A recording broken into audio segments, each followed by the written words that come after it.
Come dice Parelli, i cavalli sono come fiocchi di neve, sono tutti simili ma nessuno uguale all'altro. Ma se parliamo di sgroppare quando sono montati, possiamo facilmente dividerli in due grandi gruppi. Il primo gruppo lo chiameremo dei corridori e il secondo quello degli sgroppatori. Sicuramente dei due fa più paura il secondo che il primo, perché rimanere sopra un cavallo che corre è relativamente più semplice rispetto a rimanere sopra un cavallo che sgroppa. Oggi vi voglio dare alcuni consigli su quello che si può fare per aiutare questi cavalli ad avere un comportamento più sicuro. Ma prima vi ricordo che se vi piace l'argomento Natural Horsemanship ed in particolare siete interessati a conoscere o approfondire cosa è realmente il metodo Parelli, la cosa migliore che potete fare è di iscrivervi a questo canale cliccando sul pulsante qui sotto e attivando la campanella. Ciò vi permetterà di ricevere sul vostro smartphone le notifiche ogni volta che pubblicherò nuovi video. Inoltre, se volete farvi un giro sul mio sito web matteonihorsemanship.com troverete anche articoli, podcast e video e tante altre informazioni su come imparare questo metodo attraverso i servizi che offro in maniera sia fisica, con corsi organizzati in giro per l'Italia, sia in maniera virtuale attraverso il servizio di coaching a distanza. Ma torniamo a noi.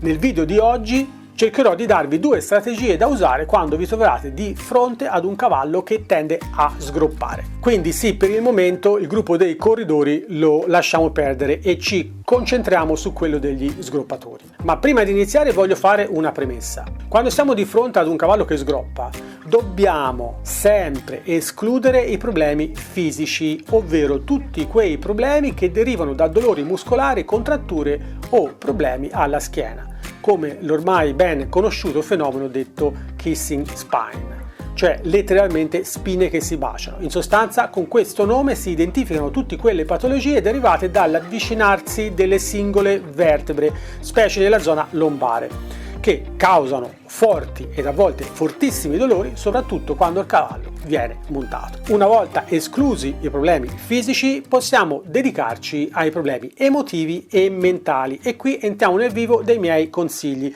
che poi sono i consigli che dà anche Parelli in questi casi. A tal proposito potete approfondire questo ed altri argomenti sul sito Parelli del Savvy Club, accessibile a tutti previo pagamento di un abbonamento mensile.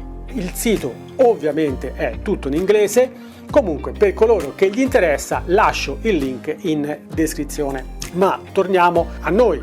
Dicevamo, cosa fare quando un cavallo sgroppa? Assumendo che sia un cavallo che è già cavalcabile, quindi che non stiamo parlando di un puledro in fase di doma o di primo addestramento, il motivo principale per cui un cavallo tende a non voler andare in avanti è perché è introverso, e se tende a sgroppare quando gli chiediamo di andare nel galoppo, allora è molto probabilmente un cervello sinistro introverso. I cervelli sinistri introversi sono cavalli che non sprecano inutilmente la loro energia. Hanno in loro un bias cognitivo chiamato euristica di minimo sforzo, che è molto forte.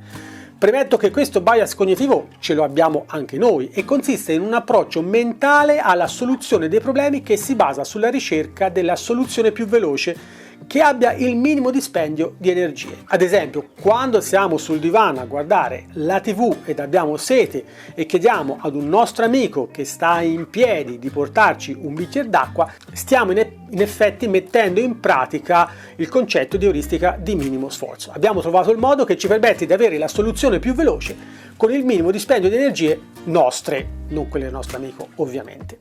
Quindi dicevamo, nei cavalli sinistri introversi questo concetto è molto forte e quindi dobbiamo motivarli. Se gli diamo uno scopo, quindi se creiamo in loro una forte motivazione per andare in avanti nel galoppo, ecco che non sgropperanno. In questi casi procedere in circoli è la cosa più sbagliata che possiamo fare, in quanto il circolo è qualcosa che per il cavallo non ha proprio senso.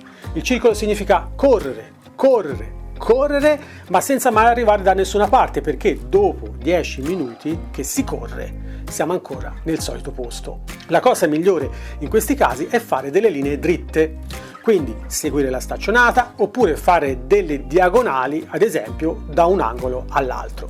ma anziché mettersi in testa di fare 100 metri dobbiamo prima pensare a fare 10 metri oppure anche solo qualche falcata di galoppo. In questi casi ci viene in aiuto porre ad esempio 2 target come 2 barili o anche 2 pilieri se fate salto a ostacoli, in 2 punti distanti una trentina di metri tra loro e poi andare da un punto all'altro permettendo al cavallo di fermarsi ogni volta che arriva al punto successivo. Dare modo di rilassarsi, aspettare qualche minuto ed usare una ricompensa come ad esempio un biscotto o un pezzo di carota può sicuramente agevolare e velocizzare in maniera impressionante la collaborazione da parte di questo tipo di cavalli. Se lo fate 4 o 5 volte al trotto, il cavallo imparerà che ogni volta che arriva al barile successivo riceverà una ricompensa e comincerà lui stesso a voler accelerare l'andatura.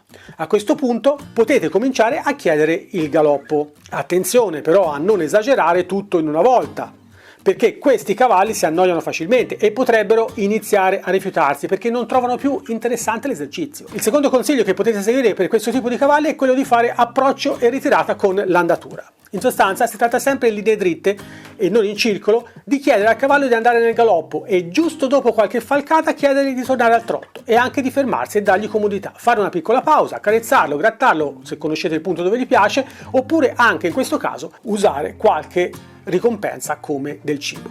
Fare poco e farlo bene è il segreto con tutti i tipi di cavalli, ma con questo tipo qui è sicuramente una strategia fondamentale.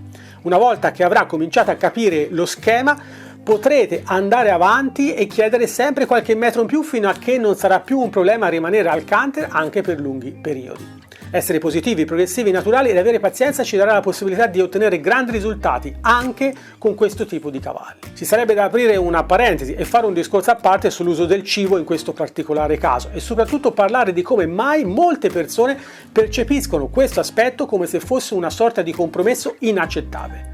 Ma di questo ne parlerò un'altra volta. Spero che anche questa puntata sia stata di vostro interesse. Se così fosse, fatemelo sapere nei commenti e noi ci vediamo la prossima settimana. Ciao!